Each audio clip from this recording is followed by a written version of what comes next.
Hello everybody, it's me, Juan from Juan's Garage, and this is your garage tip of the day. So a lot of times you wonder about your instrument cluster, especially on your C4s, and this is how it starts up, and this is what a good cluster looks like. Now, you can use your cluster to test whether or not your inputs are working, whether or not your coolant feedback, your oil pressure sensors, all these other devices, whether or not they're working properly. So what you got to do though is you got to remove it from your console. Now, it isn't that difficult. There are other videos that show you how to do it. But this is what it looks like when it's removed, okay? This is one I picked up at the junkyard. You go to the junkyard and you pick these up. You can use them for testers or just learn more about them, okay? So that goes in here. And then you have your buttons and switches. And that guy looks like this. So right there, and this is what he looks like when he's out of the car, okay? Now, as I'll explain later, I took the connectors and I cut them off so that I could plug them into the side of the instrument cluster here so I can use them for testing. All right, so we'll go on. The next part of this video is to test the instrument cluster inputs, and we'll see how it goes. All right, have a great day. So in your car, you have the instrument cluster. This has since then been removed. And then you have your switch selector in your car, okay? Now, at one point, this was connected to this plug, and this was connected to this other plug. But to make things easier for testing, I cut this, and now we're going to use these here to do our testing. So you can get these at the junkyard. Just go buy them, take them out carefully, and then cut them so that you can use these connectors so that you can plug in and test your unit. All right, so now let's see how it goes. So if you want to take a shortcut, the larger one here is the C and D pin connectors. It's the larger 32 pin connector. And this one here is the smaller 24 pin connector. Once again, get these, go to the junkyard, find yourself an old C4 and cut these off. And then in advance, label these what you're going to need. For example, this guy here is D16, and if you notice on the other one here, this is going to be what is it? That's all D16. Anyway, I've labeled these already. It's hard to read with one hand right now, but you'll see the ones that I've used. I put, there's A8. I put a little wire nut on them so that I don't short them out with something else and get a false reading. Okay, so now let's plug it in and power it up. So if you look closely in here, you'll see these pins, and they have numbers on them. They're on the top side, right? There it goes. That's C, 1, 2, 3, all the way to 16 that you can't see. And over here you have A1 at the top. It's really hard to see. A1 over here to A, what is that? A12 maybe? Okay, so those are the connectors and pins they're talking about. You can connect directly to these pins while you're testing. If you get the little kit from batty.com, you can buy it, and they have the little wires. You plug them in as you need to. Or, like I say, you can go to the junkyard, pull open a panel, and cut these wire harness plugs that are already made. The wires are color-coded to the schematic, and you can label them for easy testing. So that's what I'm going to do. This is the instruction sheet that we'll be using. I'll focus a little. If you need to, you can pause and you can take a screenshot or a picture of it so you can follow these, okay?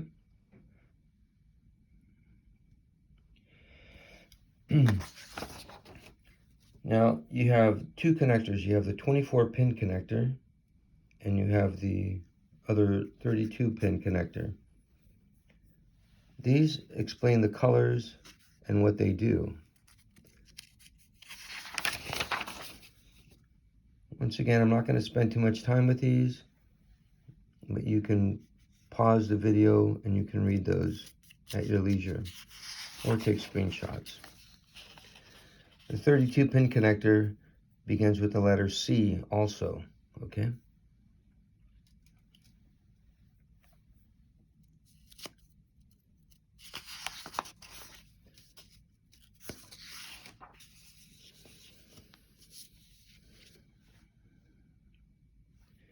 And it goes to C16.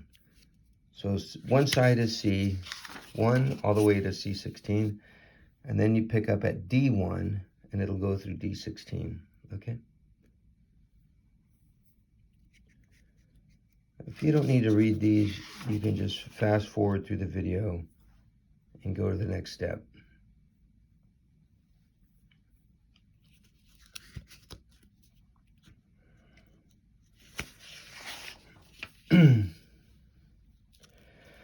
This page was left intentionally blank. Oops.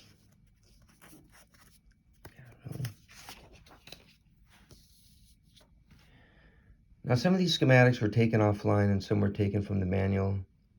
I don't know how clear these are going to be on screen, but hopefully they'll help. And basically, these are what the other sheets had. They just have a pictorial, kind of an electrical schematic of what it looks like.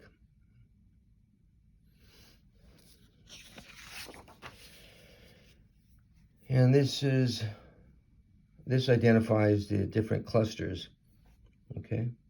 And it explains what the pinouts are. I don't know if you can read these very well, but if you hunt online, you should be able to find these. It's been a long time since I downloaded these. I don't remember exactly where I found them, but they're out there.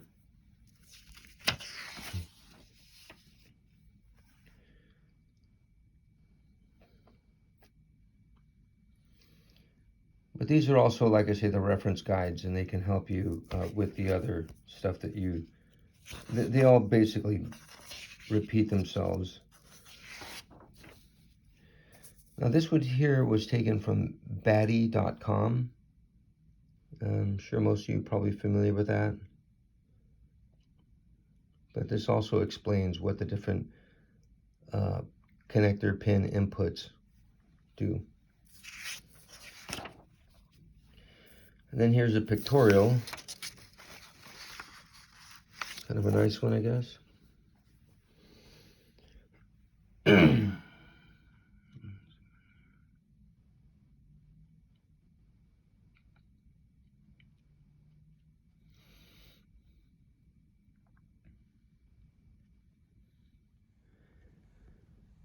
Okay, so now it's going to be pretty straightforward. We're going to use a 12-volt DC power supply. That's going to be our battery. We're going to go to step 2. I pre-labeled these, okay? That'll save you some time. For step 2 for the positive terminal and step 3 for the negative terminal.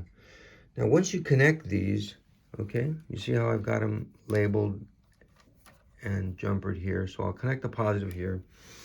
The negative also the same, okay? Once you connect this unit will light up. The problem is this unit has a bad power transistor, and so you won't get these lights to light up. So it's not going to look very bright.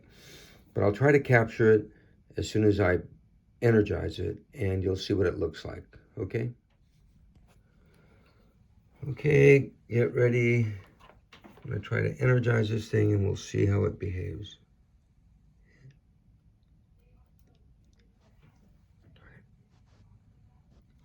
Okay, bingo, there it is. You see it light up? Okay, now we got a little bit of the speedometer, shows 0 miles per hour. Over here, RPM doesn't really show, but that's how it goes. Let's see if I can do that again. Okay, so it's off, and let's see if I can get it to go on. And there it goes, it turned on. You can't see it very well, but that's what it'll do when you first energize it. Okay, everyone, so let's continue testing. So this is the testing procedures that we're going to use. Before I go any further, let's make sure you have at least 12-volt power supply. So what we're going to do here is we're going to go to step number 13 that says connect a black wire to pin 8 to show the battery voltage. The voltage should read the same as the battery. Okay, so I don't have that big battery anymore. I had to redo some of this testing, so I'm using this 12-volt battery here. Okay, you just put a negative and a positive wire in. You connect it with your jumpers to these guys here. And remember, I jumpered the 3 positives together. That was, I think, D16 to C16. And then this is, I can't see it. Anyway, it's on the print. Same thing with the negative wires, okay? You can jumper them all together so that you just have to put a pigtail on here and you connect one of the negative wires to it. So now what we've done is the instructions tell you to connect a black wire, right, or your negative, to pin A8. Remember, they're color-coded and so forth. Now, if you look closely here, this is kind of hard to tell. I'm getting some reflection, so I'll try to avoid that. But the battery voltage shows 13.5 volts. So this battery just came off the charger, so it's got 13.5 volts, which is okay, because when your car is running, your car is going to generate more than 12 volts. So typically, these units will run off 12 volts or better. So now I'm going to remove the pin, remove the ground from pin 8. Okay, there it goes. So now we lose it. Okay, so jump to step, I'm going to say, jump to step 13 first, just to verify that you have at least 12 volts. If you don't have that, all of your testing may not work, and you may be spinning your wheels. But okay, so I have it energized already, right? So we see the 0 RPM, that's an indicator, the 0 speed. We've got a lot of reflection in here, so I'm going to try to get rid of that. Okay, so let's go on to step number 3, because we've already done step 1 and 2, right? Where we connected all these together, we jumpered those, we added the positive, and we did the negatives, okay? B1, D1, D3, so on and so forth. And now let's go to, well, number 4 is something that, once again, this unit has a bad power supply, so you don't get the 4 LED lights that come on. All right, so this after a few seconds, but we do get the tachometer and the miles per hour. They go to 0.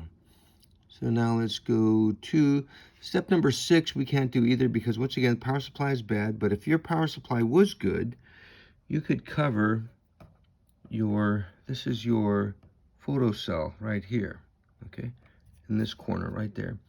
Cover that up, and you could see as the photo cell is covered, the cluster should go bright to dim, all right? So now we're going to move on to step 8, all right? We're going to check the left, right, and high beam indicators. Okay, so here we are. We're at step number 8, and we're going to connect a red wire to pin C2. Okay, this will make the left turn indicator turn on. Alrighty, so I've connected the wire to pin C2, and bingo, there it is, the red indicator light. Now remember, you can verify that you're on the right pin by looking at the color codes. Also, it's going to come down in here. Now remember, something curious about these things is not every little pin position has a wire. You see how there's a gap between this black one here and then there's an empty square. That's actually, you know, a pin that should be there. Even over here you see them. This is, I think, pin 16, but there's no 15 and there's no 14. So don't let that throw you off when you're counting wires. You got to count the little squares in there, okay? So now what I'll do is I'll disconnect the positive wire from C2 and the left turn signal goes out. Okay, next is step 9. Connect the red wire to C3. The high beam indicator should come on. Okay, I connected the wire to C3 and there's a high beam indicator. Once again, C3, if you look on the schematics, it's going to be that green wire, okay? Now, I'll remove the hot from C3 and it goes out. Okay, next is step number 10. We're going to connect the red wire to pin C4 and the right indicator should come on. Okay, I've done that and there's the right turn indicator, okay? So now I'm going to disconnect from pin C4 and light goes out. Okay, next we're on step 11, connect the black wire to pin A9 to show the oil pressure, okay? So I've done that, and although it's hard to see, let's see how I can get this a little better. There's the oil pressure, okay? Now it's showing 80 PSI. Once again, if your oil pressure is reading above 60, into the 60s or 70s, or even up to 80, that means your oil pressure sending unit is starting to fail and it's starting to ground out. The typical oil pressure for these cars is at idle, maybe in the teens, and when you're up and running, you know, into the 40s, okay? Maybe 50s, but yeah, no time 60s, 70s, or 80s, that's your unit's failing. So now I'm gonna disconnect it, and it goes out, okay?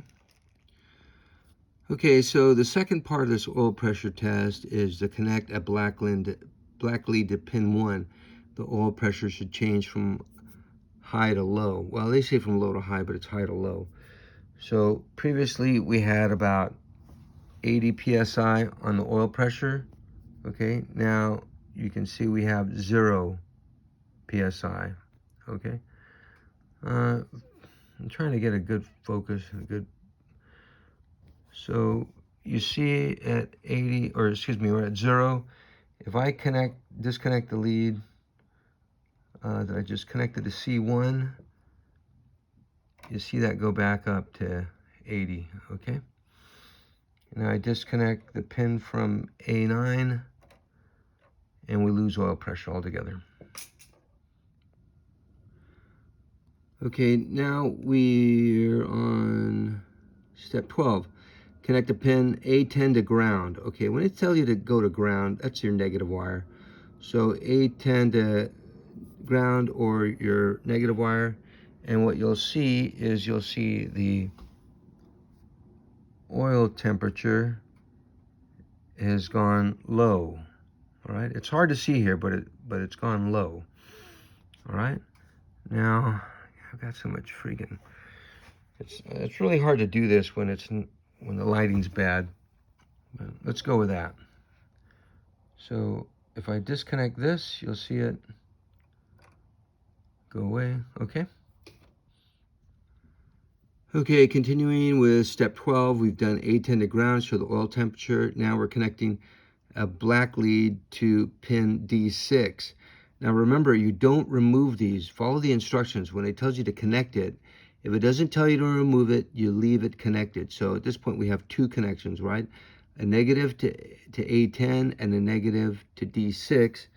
And what happens is your temperature goes to very, very high. Here we go.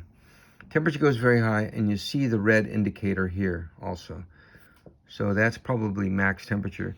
These cars, they normally run, if it's cool, they run about 180 degrees Fahrenheit, and then if they get really hot and the fans come on, they come on about, I think, about 224 degrees, somewhere around there, 224, 226, something like that. And the fans will come on, and then it'll hover between, 200 degrees and 220 degrees. That's the normal operating temperature, okay? So now I'm going to remove one of these. See, the one from the D value. And the temperature will drop down to almost 0, right? Now I remove the other lead, and now we lose it. Okay, so now we're here on step 14. It says connect a black wire to pin. Now the printout says A10, but we already did A10 up here, so it's wrong.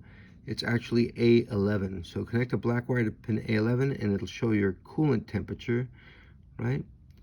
And so we've done that here, and this is what we have. We have low coolant temperature, all right? Now we'll continue with the test. Okay, so next it tells you to connect a black lead to pin D4. The coolant temp should change from low to high, okay? And that's what we have here. We have the coolant temperature has gone from low to high, and you see the red indicator also.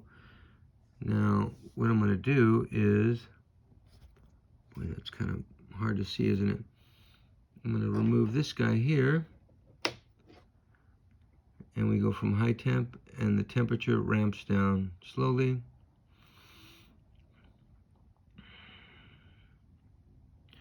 Now we're at low. I disconnect the other lead, and temperature goes away. So if you notice here in step 12, they talk about A10 for oil temp, and here on 14, it goes A10 to show coolant temp. It's supposed to be A11, all right? So if you guys run that test, like I said, this unit is bad, so it didn't show up.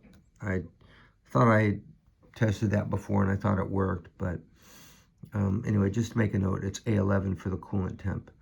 Okay, so next we're gonna, I'm gonna skip this step.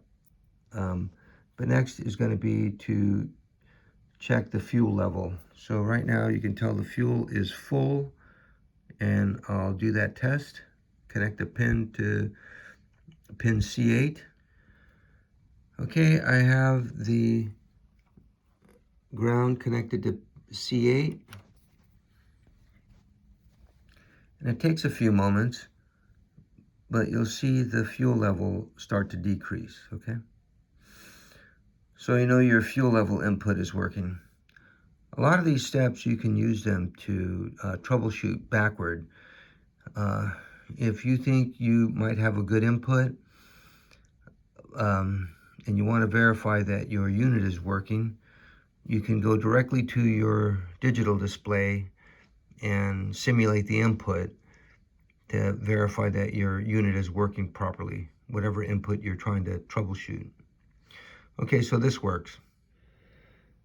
Now, I did this test before, and I set it up for 30 hertz, 1 volt peak to peak amplitude. And I made my connections over here, and I was able to get this to work on one of these units before, but these units aren't working entirely, so they can't be trusted necessarily. So anyway, that's as far as we're going to go in the testing. But that's the tricky part here, is to get a signal generator to be able to create that signal, and then you can actually simulate these. I was successful with them before, but it's not working for me today.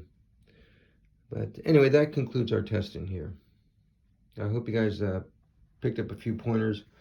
Once again, save yourself some time. Go to the junkyard and cut these connectors off, and then you can label the wires that you're going to use for testing.